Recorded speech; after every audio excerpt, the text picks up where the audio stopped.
Baiklah, selamat pagi teman-teman. Pagi. Kesempatan kali ini kami akan mempresentasikan hasil diskusi kami mengenai tentang pemimpin gerilya dan serangan umum pada 1 Maret 1949. Sebelum kami melanjutkan presentasi kami, adalah lebih baik jika kami memperkenalkan diri kami. Perkenalkan, nama saya Efraim Purba. Saya Densa Purba. Saya berpikir Sinaga. Baiklah, presentasi ini dilanjutkan oleh rekan saya Adrian Syafri. Apa itu gerilya? Perang gerilya ini adalah taktik perang yang dilakukan secara sembunyi-sembunyi tetapi penuh dengan kecepatan oleh kelompok yang lebih kecil, sehingga hasilnya pun lebih fokus dan efektif. Penggunaan perang gerilya dalam sebuah perang menjadi langkah efektif karena dapat mengelabui, menipu, dan melakukan sabotase terhadap lawan secara kilat. Nyatanya, taktik ini sangat manjur untuk menyerang musuh dalam jumlah besar, apalagi yang tidak menguasai bagaimana benang perangnya. Perang gerilya ini dilakukan dengan cara muncul dan menghilang begitu saja, mondar-mandir di beberapa wilayah medan perang, sehingga musuh tidak dapat melihatnya secara jelas, tetapi dapat merasakan bahwa akan diserang kapan dan di mana saja. Untuk itu, dalam pelaksanaan taktik ini, para pasukan gerilya sangat memerlukan pangkalan-pangkalan yang mana dibangun oleh Strategi perang gerilya oleh Jenderal Sudirman dalam perang. Rute perang Kediri. Perang gerilya ini mulainya terjadi karena adanya agresi militer II yang mana berupa peristiwa serangan militer dari pihak tentara Belanda kepada bangsa Indonesia di daerah Yogyakarta. Agresi militer II itu terjadi pada 19 Desember 1948 dengan tujuan supaya status negara Indonesia merdeka hancur dan Belanda dapat menguasai ibu kota negara, yakni di Yogyakarta. Mengapa ibu kota negara kita bisa di Yogyakarta? Pada saat itu, tepatnya pada 4 April 1946, terjadi pemindahan ibu kota dari Jakarta ke Yogyakarta karena situasi keamanan di Jakarta yang malah semakin memburuk, apalagi setelah kemerdekaan. Sayangnya situasi di Yogyakarta begitu kaos sehingga Jenderal Sudirman beserta pasukannya memilih meninggalkan Yogyakarta. 1949.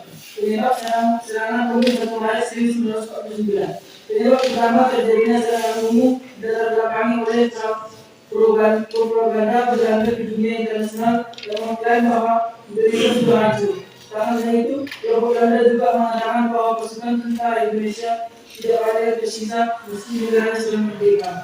Kronologi serangan umum 1 Maret 1949.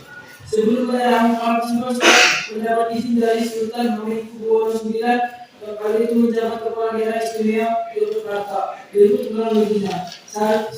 Di suatu malam menjelang serangan umum, para pasukan TNI sudah mulai menusuk ke berbagai sudut kota di seluruh wilayah Yogyakarta.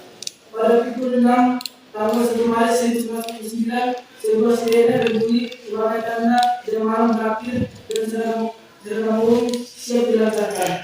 Ketiga pasukan TNI beraksi, pihak Belanda berhasil dikejutkan oleh serangan umum mendadak sehingga mereka tidak memiliki banyak waktu untuk melakukan serangan balik. 4. Dalam waktu cukup singkat, pasukan TNI berhasil memukul mundur pasukan Belanda turun dari Jakarta. Karena izin masuk mereka ke wilayah tersebut juga termasuk ilegal. 5. Keberhasilan TNI setelah mengubarkan Belanda. Sekian dari hasil presentasi kami. Jika ada yang ingin bertanya, saya persilahkan. Saya Angela Tondang dari kelompok 4. Di sini saya ingin bertanya kepada kelompok penyaji. Coba jelaskan mengapa serangan umum dibentuk dan apa akibat serangan umum terhadap Indonesia dan terhadap Belanda, dan siapa saja tokoh yang terlibat dalam serangan umum. Sekian dan terima kasih. Saya akan menjawab pertanyaan dari Angela Tondang. Pertama, serangan umum dibentuk karena propaganda Belanda ke dunia internasional yang mengklaim bahwa Indonesia sudah hancur.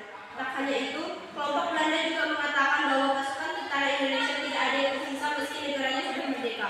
Yang kedua, akibat serangan umum terhadap Indonesia yaitu membuktikan bahwa eksistensi TNI masih sangat kuat dan mampu menyerang mempertahankan kedaulatan Republik Indonesia. Indonesia mendapat tawaran perundingan dari Dewan Keamanan PBB, memulihkan kepercayaan rakyat terhadap reforma kerja TNI, serta dampak serangan umum terhadap Belanda, yaitu dari pihak Belanda tercatat 6 orang tewas dan diantaranya 3 orang anggota polisi. Selain itu, 14 orang mendapat luka-luka. Selanjutnya yang menjadi tokoh dalam ke-1 Sri Sultan Hamengkubuwono yang ke-9 selaku Menteri Negara dan Kepemimpinan Informal dari Rakyat Mataram. 2. Letnan Kolonel Soeharno selaku Komandan Brigade 10 sekaligus Komandan Gerilya Daerah Wehraise 3 Yogyakarta. 3. Kolonel Bambang Sugeng selaku Panglima Divisi 3. 4. Jenderal Sudirman selaku Panglima Besar Tentara Nasional Indonesia. Perkenalkan, nama saya Alif Lagi dan kelompok 1. Jelaskan apa dampak perang gerilya bagi Indonesia. Sekian dan terima kasih. Jadi dampak perang gerilya bagi Indonesia yaitu perang gerilya meningkatkan kepercayaan rakyat terhadap pemerintah dan tentara. Dampak perang gerilya ini membuat masyarakat semakin meningkatkan kerukunan dan semangat gotong royong. Perang ini memberikan pemahaman kepada masyarakat tentang pentingnya mempertahankan kemerdekaan. Adanya perang ini juga membuat masyarakat meningkatkan kewaspadaan terhadap kemungkinan kedatangan tentara Belanda. Lagi dari kelompok 11. Mengapa zaman kemerdekaan Jenderal Sudirman menjalankan strategi gerilya untuk melawan Belanda? Terima kasih. Baiklah, saya akan menjawab pertanyaan dari Bintiko. Alasan Jenderal Sudirman melakukan taktik gerilya untuk melawan Belanda adalah strategi perang gerilya yang dilakukan Jenderal Sudirman bertujuan untuk memecah konsentrasi pasukan Belanda. Kondisi tersebut ternyata efektif untuk membuat Belanda kalah. Terlebih penyerangan tersebut dilakukan secara tiba-tiba dan cepat. Perkenalkan, nama saya Dian Kristi Sinaga, saya dari kelompok 9. Di sini saya mau bertanya kepada kelompok 7. Mengapa zaman kemerdekaan Jenderal Sudirman menjalankan strategi gerilya untuk melawan Belanda dan bagaimana strategi perang gerilya yang dilakukan Jenderal Sudirman dalam melawan kolonial Belanda? Sekian dan terima kasih. Pertanyaan dari dia, alasan Jenderal Sudirman menjalankan strategi gerilya untuk melawan Belanda adalah untuk memecah konsentrasi pasukan Belanda. Kondisi tersebut ternyata efektif dan membuat Belanda kewalahan, terlebih penyerangan tersebut dilakukan secara tiba dan cepat. Serta strategi perang gerilya yang dilakukan Jenderal Sudirman ialah suatu taktik perang yang dilakukan secara sembunyi dan berpindah-pindah. Jenderal Sudirman memimpin gerilya dengan ditandu karena sakit tuberkulosis. Dengan taktik gerilya ini, Jenderal Sudirman dan pasukannya melakukan perjalanan berpindah-pindah tempat. Perjalanan itu artinya Jenderal Sudirman dan pasukannya melewati sungai, gunung, bermah dan hutan. Kami Pilihan Turban, saya dari kelompok 2. Di sini saya akan bertanya kepada kelompok penyaji. Bagaimana dampak serangan umum 1 Maret 1945 terhadap perkembangan Perang Dunia II? Sekian dan terima kasih. Baiklah, saya akan menjawab pertanyaan dari Robi. Dampak serangan umum 1 Maret 1949 terhadap perkembangan Perang Dunia II adalah mampu membuka pandangan dunia internasional bahwa eksistensi Indonesia makin kuat. Selain itu, Indonesia juga diuntungkan dengan ancaman dunia internasional terhadap peristiwa agresi militer Belanda. 2. Saya dari kelompok 10 yang bertanya kepada penyaji. Coba jelaskan bagaimana kehidupan masyarakat di masa perang gerilya yang dilakukan oleh Jenderal Sudirman. Terima kasih. Pertanyaan dari Bintiko. Kondisi kehidupan di masa perang gerilya atau di masa Jenderal Sudirman sangat sulit karena rakyat Indonesia masih dijajah. Rakyat jadi miskin, anak-anak tidak sekolah dan pemuda-pemudi Indonesia berperang melawan Belanda. Serta karena perang gerilya tersebut membutuhkan banyak tenaga dan makanan serta pemikiran agar tidak terkepung oleh Belanda. Kenalkan, nama saya Haikal Damani, saya ingin bertanya. Mengapa Jenderal Sudirman tetap memimpin perang gerilya walaupun dalam keadaan sakit keras dan dengan cara ditandu? Sekian dan terima kasih. Baiklah, saya akan menjawab pertanyaan dari Haikal. Alasan Jenderal Sudirman tetap memimpin gerilya walaupun dengan keadaan sakit itu karena beliau mempunyai strategi perang yang menentukan Belanda dan akhirnya berhasil menguasai kembali ibu kota Republik Indonesia di Yogyakarta. Setelah pertempuran, serta juga semua Jenderal Sudirman bekerja melawan Belanda. Dan benar yang dilakukan Jenderal Sudirman dan pasukannya merupakan sebuah respon atas agresi militer Belanda. Di sini saya dari kelompok 6. Saya ingin bertanya kepada kelompok penyaji. Apa dampak terbesar serangan umum 1 Maret 1949? Sekian dan terima kasih. Baiklah, saya akan menjawab pertanyaan dari Amin. Dampak terbesar serangan umum 1 Maret 1949 adalah meski hanya 6 jam, dampak serangan umum Maret cukup besar. Di antaranya, menunjukkan kepada dunia bahwa Indonesia tetap ada dan TNI masih mampu menyerang, mendukung diplomasi RI di forum PBB, mendorong perubahan sikap Amerika Serikat yang akhirnya balik menekan Belanda agar berunding dengan RI. Dan langsung tekan. Range Moral, saya dari kelompok 2.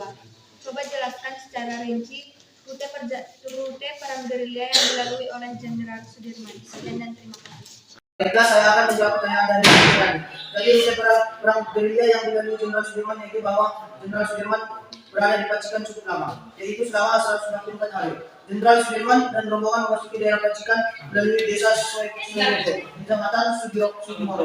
Pada tanggal 4 Februari 1949 berada di desa Togosari, Kecamatan Ndorojo. Kemudian perjalanan berlanjut ke dusun Trigapus sampai tanggal 15 Februari 1949. Setelah itu menuju ke dusun Bedian sampai tanggal 17 Februari 1949. Baiklah, saya akan melanjutkan penjelasan dari teman saya. Perjalanan berlanjut ke desa Wonokarto, kecamatan Ngadirojo. Jenderal Sudirman dari desa Wonokarto menuju ke desa Mucing. Perjalanan dari desa Mucing menuju ke desa Tokawi melalui dusun Tempel, desa Mawang. Pada tanggal 18 Maret 1949 malam, melanjutkan kembali perjalanannya ke arah barat. Saat perjalanannya ke arah barat sampai ke desa Ngambarsari, perjalanan terus berlanjut ke arah timur dan kembali menuju desa Tokawi, kecamatan Nawangan. Berada di desa Tokawi selama 7 hari dari tanggal 23 Maret 1949 sampai 30 Maret 1949. Selanjutnya menuju ke desa Pakis dan menetap di dusun Sabu selama 98 hari dari tanggal 1 April 1949 sampai 7 Juli 1949. Lagi dari kelompok 10. Di sini saya akan bertanya, mengapa perang gerilya dilakukan secara diam-diam dan mengapa Bapak Badal menjadi saksi bisu Jenderal Sudirman mengatur siasat untuk menghadapi tentara Belanda di Kediri dan sekitarnya? Sekian dan terima kasih. Pertanyaan dari Jelita. Perang gerilya dilakukan secara diam-diam karena strategi tersebut mampu untuk memecah konsentrasi pasukan Belanda. Kondisi ini membuat pasukan Belanda kewalahan, apalagi penyerangan dilakukan secara tiba-tiba dan secara cepat. Serta Pak Padel menjadi saksi bisu Jenderal Sudirman mengatur siasat untuk menghadapi tentara Belanda karena pada saat itu rumah Pak Padel menjadi tempat pemilihan beliau serta menjadi tempat beliau untuk mengatur strategi lebih lanjut. Masih berbahas saya dari kelompok 12 ingin bertanya, bagaimana peranan TNI setelah agresi militer Belanda kedua? Apakah mereka masih melakukan perlawanan terhadap Belanda? Sekian, terima kasih. Baiklah, saya akan menjawab pertanyaan dari Marcel. Jadi peranan TNI setelah agresi militer kedua adalah masih mempertahankan kemerdekaan antara lain, 1. Mempertahankan kedaulatan RI, 2. Menunjukkan eksistensi militer RI di mata dunia dengan adanya serangan umum 1 Maret 1949. Saya dari kelompok 3. Saya ingin bertanya kepada kelompok penyaji. Coba penyaji jelaskan mengapa serangan 1 Maret 1949 disebut serangan umum. Saya akan menjawab pertanyaan dari Dea. Jadi serangan 1 Maret 1949 menjadi serangan umum karena menjelang terjadinya serangan komunis di Jakarta tidak televisi. Hal ini bisa dilakukan Belanda mengeluarkan propaganda PBB bahwa Indonesia sudah hancur akibat agresi dan tentara Indonesia sudah tidak ada. Mengetahui hal tersebut, Letkol Militer Buka Galung yang menjabat sebagai penasihat militer juga kemudian mengungkapkan gagasan yang telah disetujui oleh Panglima Besar Sudirman dan kemudian dibahas bersama-sama, yaitu 1. Melakukan serangan secara serentak di seluruh wilayah divisi 3 yang dilibatkan PFPC atau wilayah 1, 2, dan 3. 2. Mengarahkan seluruh potensi militer dan sipil di bawah komando militer 3. 3. Mengadakan serangan terhadap satu kota besar di wilayah divisi 3. 4. Serangan dilakukan harus diketahui dunia internasional dan mendapat dukungan semua pihak. Setelah dilakukan perundingan, gagasan yang diajukan tersebut akhirnya disetujui, yaitu melakukan serangan umum terhadap satu kota besar, yaitu Yogyakarta. Sejak saat itu, serangan 1 Maret 1949 disebut serangan umum. Saya Faisal Sumatera, saya dari kelompok 4. Saya ingin bertanya, jelaskan makna serangan umum 1 Maret 1949 dalam konteks kehidupan berbangsa dan bernegara Indonesia. Sekian. Jawab pertanyaan dari Fajar. Maka serangan umum 1 Maret 1949 dalam konteks kehidupan berbangsa dan bernegara adalah peristiwa serangan umum 1 Maret memiliki makna penting bagi penegakan dan kemampuan kedaulatan negara, baik dari dalam maupun dari luar. Karena peristiwa ini membuka mata dunia internasional bahwa Indonesia masih ada dan mampu memberikan perlawanan kepada Belanda yang ingin menjadi Indonesia. Perkenalkan, nama saya Sri Hatari Mahasiswa Lagi, saya dari kelompok 1. Perang gerilya ini memiliki strategi dan taktik dengan cara bersembunyi-sembunyi. Apa alasan mereka memiliki strategi dan taktik dengan cara bersembunyi-sembunyi? Sekian dan terima kasih. Baiklah, saya akan menjawab pertanyaan dari Sri. Alasan Jenderal Sudirman melakukan taktik secara bersembunyi-sembunyi adalah untuk memecah konsentrasi Belanda dalam melakukan perlawanan. Sekian dan terima kasih. Baiklah teman-teman, sekian dari hasil presentasi kami. Jika kami ada terjadi kesalahan dalam kata, kami mohon maaf. Sekian dan